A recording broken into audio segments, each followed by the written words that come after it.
So instead of introduction, Rushin is talking about mosquitoes. Yesterday we had excellent talk about mosquito control by the lady. She's coming from Belgium, okay?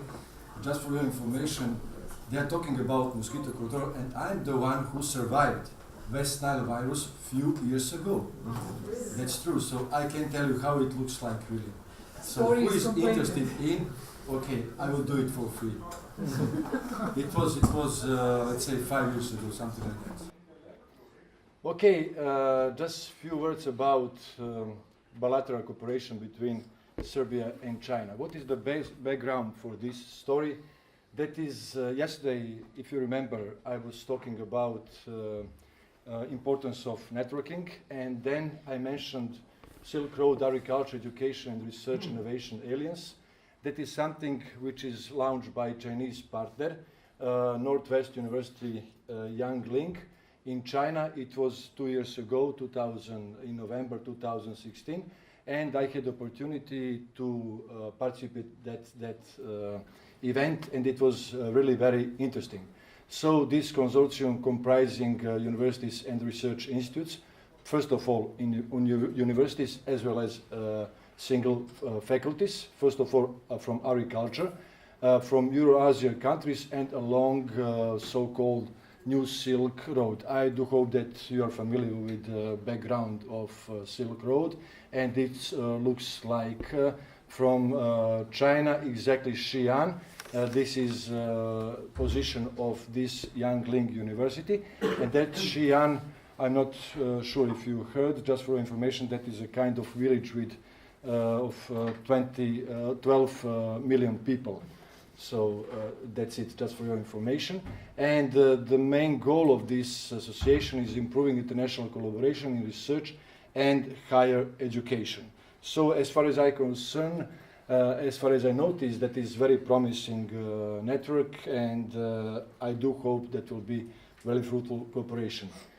Action plan for next 4 years from 2016 to 20 is developing personal training and share educational resource, then research collaboration and technology extension, people-to-people exchange, of course, and policy communication and promote mutual learning. These are highlights from that event. We signed a few memorandum of understandings with different universities. We had a lot of communication, a lot of presentations, so on and so on. You know, somehow they are still, nevertheless, they are a huge project, but they are still very conservative. So it takes time in some cases to get information, and it works like that in their case. So first meeting was in Yangling 2 years ago, then the next one in Astana in Kazakhstan last year, and the third meeting will be here exactly next week. So this is the reason why I'm so absent here. I'm absent from this meeting because I'm very engaged and very busy with all this communication. So it will it will 3rd and 4th July, and I'm really busy with all this communication and preparing of this meeting. So these are participants who will participate in these meetings. In total there will be 40 universities all around the world, as you can see. I mean, from this part of the world, and out of these 40 institutions, there will be at least 25 from China. And the most important partner is Yangling, Northwest University Yangling, and they will come in a full board, definitely. So that is very important for us. After a few months after that first meeting, I was in touch with the people from that university, and I launched one idea about bilateral project, and there was a kind of proposal from our two states. I mean, proposal is recognized by our countries, and we started with one project which called this assessment of climate change effect on agricultural soil and water environment. I'm environment and in the Los Plateau in China and Serbia and corresponding solutions. So this project is supported fully by Chinese Academy of Science. Duration of project is 2 years. Budget is over something about, as I was told, $120,000. I suppose to be just formal because I launched this idea just from our side, and Professor Zi Li, who will be here next week, is coordinated from their side. These are project comprises following research topics. First one, analysis of mechanism, how agricultural soil and water respond to climate change. These are persons who are responsible in charge from our side as well as from Chinese side. Then impact assessment of historical climate change on agriculture, soil, water. Okay, then scenario analysis of future climate change impact on agriculture, soil and water. Branislav is also included. And adaptation of agriculture, soil and water to climate change. So these are description of each topic. And what is the point? This, as I told you, this project has been selected for funding definitely, but still we didn't start because we are waiting. You know, obviously, as I told you, in the case of Chinese, sometimes it takes time. You know, you have to be patient, and all of us expect just like that to be involved. But obviously, it's not like that. So, project proposal is written in Chinese.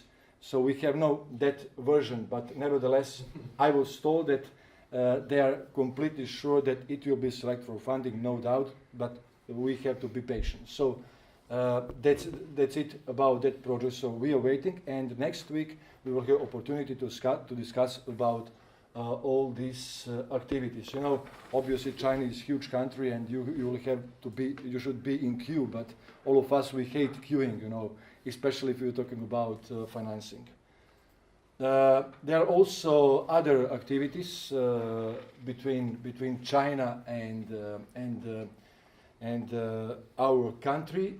First, as I told you, we've signed few memorandum of understandings with different institutions from China, but somehow with Yangling we achieved the most important collaboration. Apart from this project, which will start hopefully as soon as possible, there is a Chinese government scholarship. They will support master and PhD students, and for that reason we appointed interview for next week, exactly for Thursday in the morning, and there will be about three master and then 2 PhD students, I think so. They were also last year, and there was interview, but there was a kind of misunderstanding, so none of them they approved. They gave a position for 2 students, but there was a kind of misunderstanding, and we do hope that we shall improve that and correct all these misunderstandings.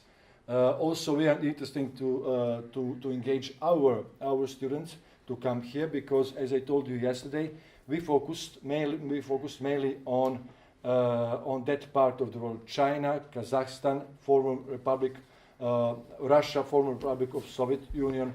So, which really makes sense. Otherwise, you can't expect that you are going to attract students from Germany or from England. It is too ambitious, too much for us. So that is very important for us. For example, another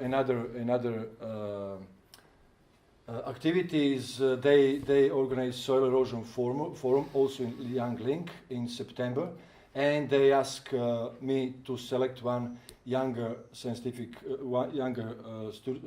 person at earlier career.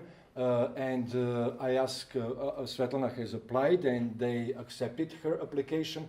And of course, I will ask if there is possibility for more younger people to apply, and do hope that they will approve a few positions at least.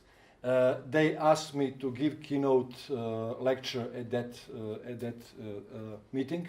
So I'm still thinking, so it will be too much for me. you know, but there are kind of overlapping, but nevertheless I will find another person if I won't be able. So also in October, for example, this year, they asked me to also to give lectures to their students, undergraduate, master, and PhD students. So now we are thinking who might be the right person. So if whenever there will be possibility, I will do my best to include as much as possible people who are interested in that collaboration. Okay, so that's it, very short. So yesterday I was talking for 40 minutes, today let's say 5-10 minutes. So in average I'm completely fit in the schedule. So that's it from my side.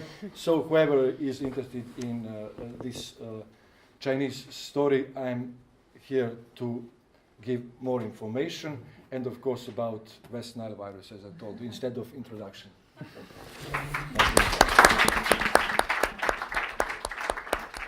So I will keep this position.